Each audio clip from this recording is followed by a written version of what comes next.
Well, hello, my lovies. This is your High Priestess, Lady Lisa, and happy full moon. It is Saturday, August 11th, and it's a beautiful full moon. And if you guys remember, we just had a wonderful, high, powerful blood moon eclipse on July 27th, and the energy was amazing, off the charts, amazing. Okay, and then we just come into another full moon, and we come into a full moon and a new moon every month. And if we are blessed enough by Mother Universe, we will come into more than a new moon, more than one new moon and one full moon per month.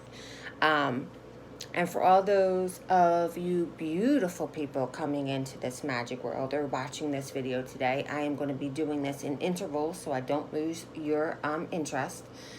Real quick, the difference between a full moon and a new moon.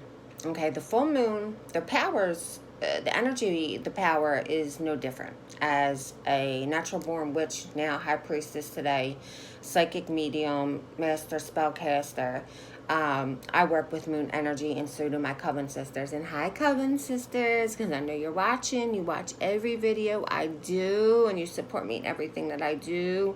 Hold on one second, guys. Hold on one second. Everybody's always in the way when I'm doing a video. I have to go over there and be like, so, with that being said, so the only difference between a full moon and a new moon would be that you can see the full moon if you go outside, but you cannot ever see a new moon. Okay, different rarities and different varieties. There we go. I get tongue twisted with my braces sometimes.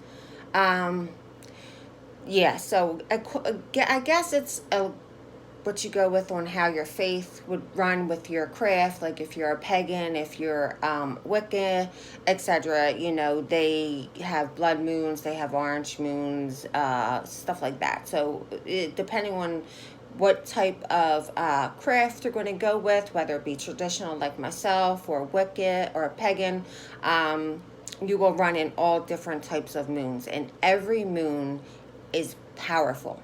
That's when I love the cast the most, because I work with moon energy. As you can see, my fingernails are gold. I have the diamonds going on to represent the silver in the moon. Any art that I buy, I love having gold and silver in there. So that's I think I told you pretty much about why I work with the moon, why we work with the moon energy, and the difference between the full moon and the new moon. The energy is the same. It's the best to do your spells, for me, being taught traditionally, with the moon energy. However, I could be riding down the street and just say a spell and it happens. That's how that's how much I believe in my powers. I've been doing this for long time, and yeah, I basically just say it and it happens. So mote it be. Thank you for that. So I got my little bookie over here, and a few things we're going to be discussing, because I don't want to forget anything, is we're going to first discuss petitions. So being a natural born witch, I was taught naturally, and that's how I'm going to continue teaching traditionally, natural. It's easy, it's simple, and it's beautiful. And not that any other teaching isn't, because I've done hoodoo spells, I've done voodoo spells, I have hot foot powder, I have turn back powder, I do divination, water spells, I do all that. So I love every type of craft, okay? But I teach traditionally. That's what I feel is best for me. That's the way I was taught, and I'm not going against my Grammy or her ancestors or my ancestors. So what is a petition? What is a petition? A petition is a very, very important, imperative important. That's how important it is. I'm using the word imperative, and you can laugh at me because I laugh at myself sometimes. It's for when you're doing spells, any type of spells.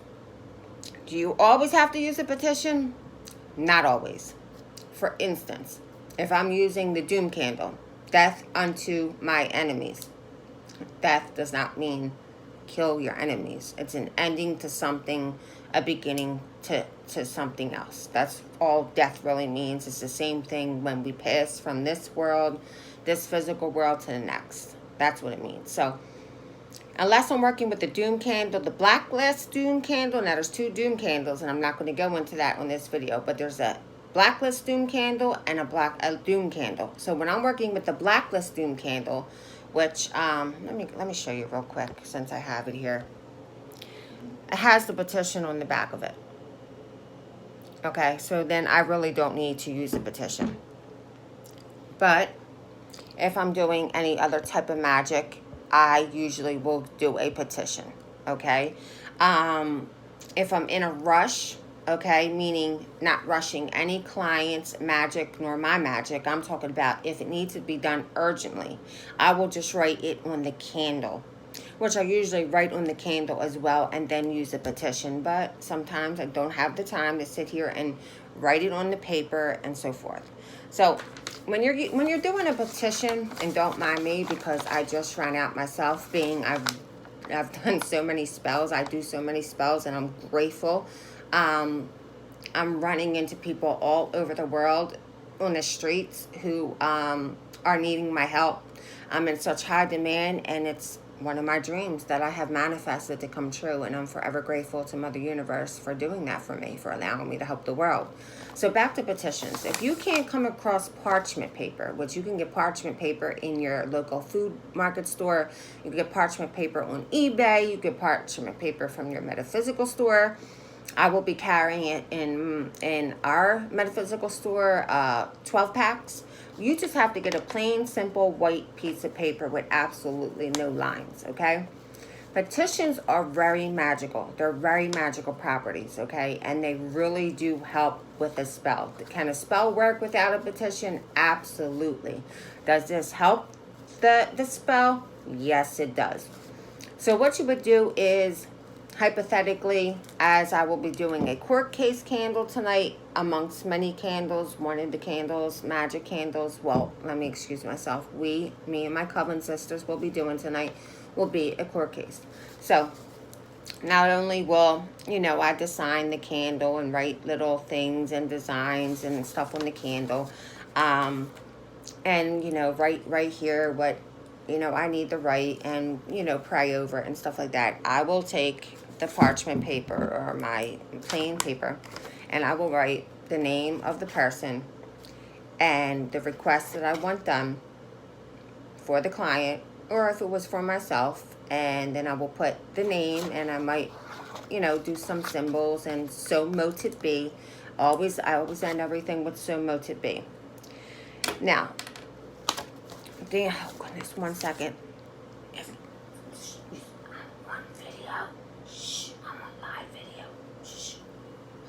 Thank you for being patient.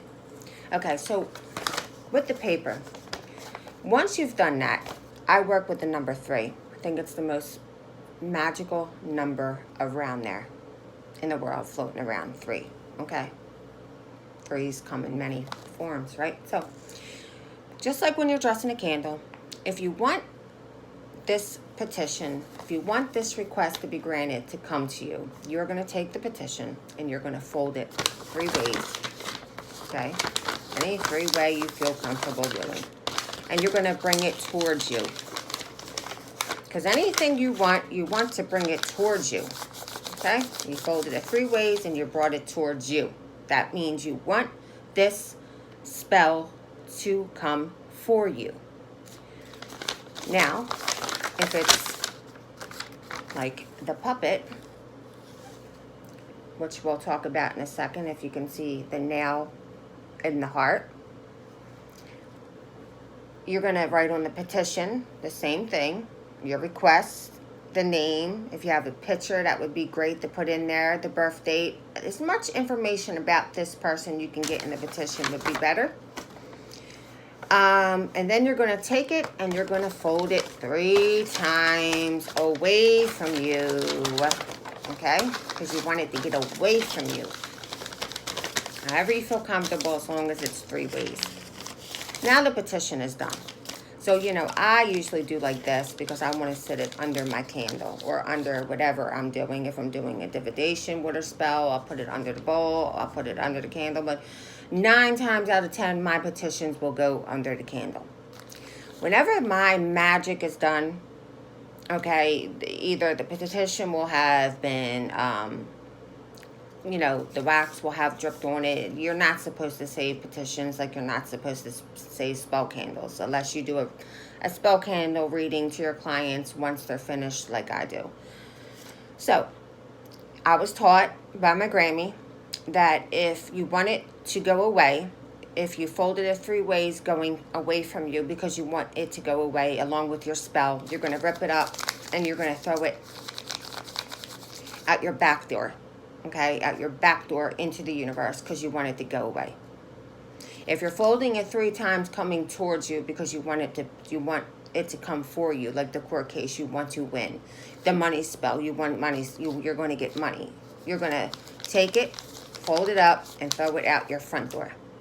Okay, into the universe because you want it to come. So, again, like I say in all my videos, anything that I may be teaching, you are always welcome to comment below. Anything that I'm teaching on, whether it be a prior video, anything that I can clarify, maybe it didn't resonate well with you in this video, I will surely clarify it and make sure that you understand, or something that you would like me to teach in an upcoming video, okay? Because I really want you to understand the importance of spells, okay? And how important it is that you understand spells are work. They are work.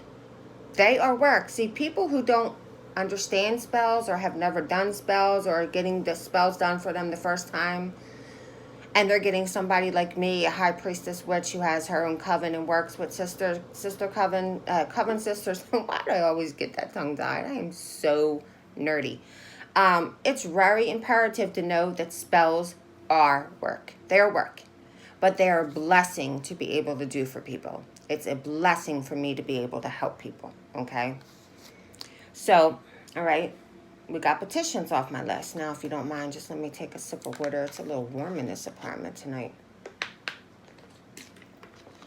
Well, I call it apartment because it's my coven. It's like the size of an apartment, my new coven. But it's not an apartment, but it's like the size of an apartment. So I'm always like, it's an apartment, but it's the coven. But right now I'm in the kitchen. As you can see, the fridge in the back, right? That would make sense. Okay. So the next thing I want to talk about is rules. Okay. I, as a high priestess, traditional witch, there's universal rules to doing a spell. And I give them out. And when I give them out to the client, I will say, please read carefully and then write permission. Once the person has written permission, that gives me the okay to go forward with the spell, because that indicates to me that you, let's hypothetically say you're the client. You have read my rules, which are not my rules. They're universal rules that will be in my new and upcoming book. And that means that you understood them to the fullest, because if you don't understand them, then I will clarify them more in depth. If you do understand them and you break them and you have given permission, then the spell is going to either fail, backfire, or take lots and lots and lots longer to work, because you didn't abide by rules. So, if I hypothetically say, you said, Lady Lisa, I would like a money spell. And I said, okay, here are your rules. Which there are different rules that apply to a hexing or an unhexing. But these are basically the rundown of my rules. First and foremost, when I do the spell, and I send you your first update, because this is this money spell, okay? And I don't want to tip it too much. If you guys can see, it's already got the holes and the pretty glitter and everything that's going to be going into it. It's already prepared. I will say to you, lucky person, with this beautiful colored, multicolored candle, it always makes me think of a very refreshing Bahama Mama drink, like Anyway, it's enough of that. Okay, so I would say to you, permission, before permission, number one rule is once I send you the first update on the candle, once you see that the flame has been lit, now the magic is going out to the universe. You are not to speak of this magic that is going on to anyone besides myself, okay? When you want to know of an update, or I have to come to you and say, hey, your candle's burning oddly. Did you speak about it? Did somebody get word about it? The reason why you don't speak about a spell, why it's burning, being I'm teaching you traditionally, okay, is because magic whispers, okay? Magic whispers. So you don't ever want to speak about the magic that's being done to another psychic, to another friend, not even to your pet, okay? And in a minute, I'm going to tell you why it's so imperative not to talk about when you're getting unhexed or uncursed, okay? So that would be the first. Do not speak about this. Once the candle is done burning, and I do the reading of the candle to you, not a reading of the candle to you, then you can tell anybody and everybody about your spell, okay? And then the best thank you can give me would be a referral to somebody. That would be the best thank you, because I don't get much out of this besides helping others, and that's what I'm put on earth here to do, help others, okay? Then the second rule is going to be you must believe. You must believe. It's like getting a reading done, okay? I'm doing a party and you're coming and you're skeptical. That's okay. I'm going to make you a believer. I promise you that's the mode to be. But if you're going to come completely closed mind and take up an hour of my time, your time, and somebody else's time, don't come. Just don't come. You don't believe, that's fine. You're allowed not to believe. That's your right. It's your right not to believe. I'm not here to make you believe. I will have you believing after I do a spell for you, or I come and read for you. Yeah, I'll make you a believer after that. I promise you, so mote it be. But I'm not here to make you believe otherwise than that. So that would be rule number 2. You must believe. If you ever come across a inkling of doubt why the magic is going on, and let me tell you something. When I light this candle, and I ask Mother Universe to grant this magic, and it goes out into the universe, don't let nobody ever tell you that magic cannot start pronto. Because I know for a fact that it happens pronto. I've seen it.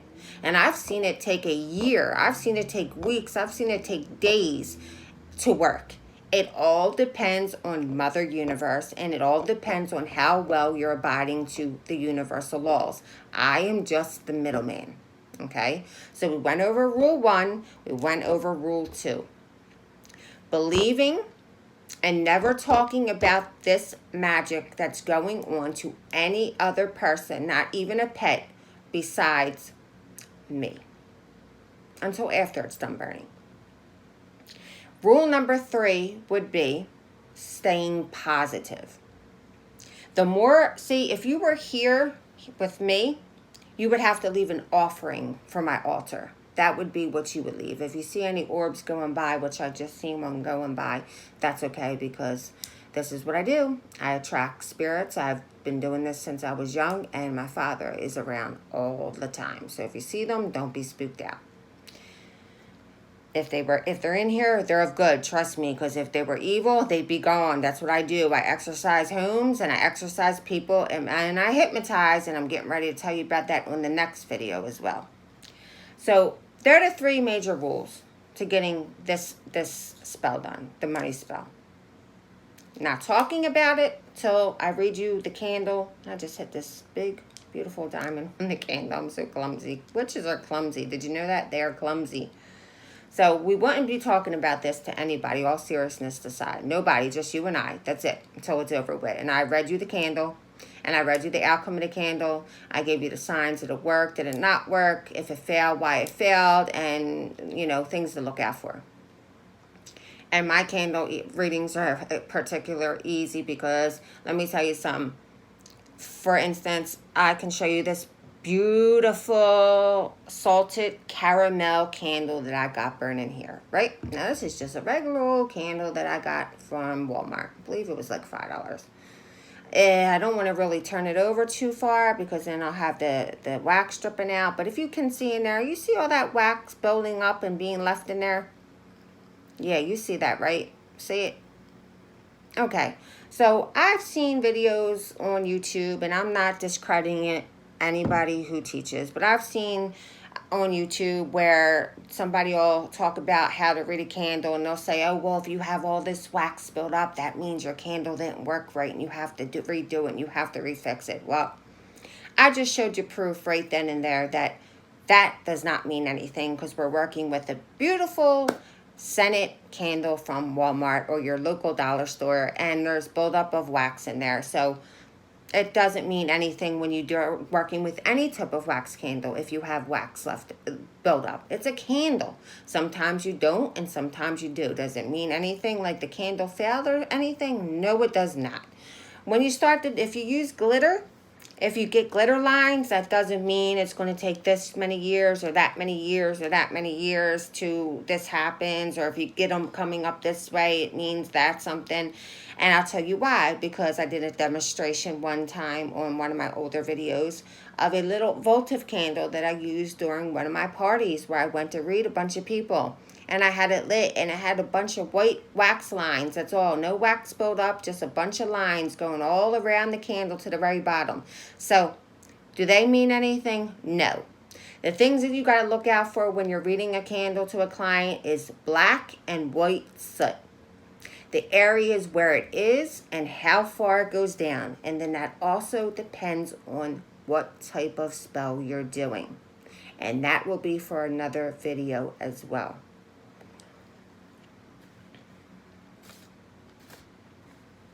Okay, and what I'm going to do is I am going to upload this video, and I'm going to be right back, and we're going to do another video so I don't lose your attention.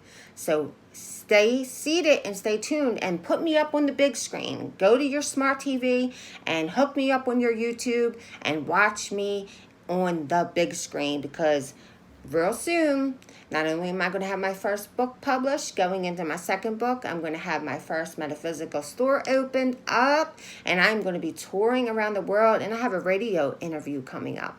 So, I'm not saying be my friend, but what I'm saying to you is big perks are going to come out of being loyal to me. When you were loyal in my group, and you were loyal to me after I've done a reading for you or a spell for you by giving me great feedback or giving referrals out or watching my YouTube videos and leaving beautiful comments or giving me a thumbs up, because when you're kind, kind will come back. And that has nothing to do with karma, because I don't believe in karma, and I've talked about that in prior videos, why I do not believe in karma, and it makes a great deal of sense. But there is Mother Universe's law. When you're kind, kind will come back. So I'm going to be right back, peeps. Stay tight. And if you want to, hurry up and link something below before I come back on so I can clarify it and we can move forward, because I got some interesting stuff coming up. I love you all, and I'm going to be right back. I promise you all. Oh, I'm not red. Well, I am red, but it's sunburn/tan from being on vacation for 32 days. I'll be right back.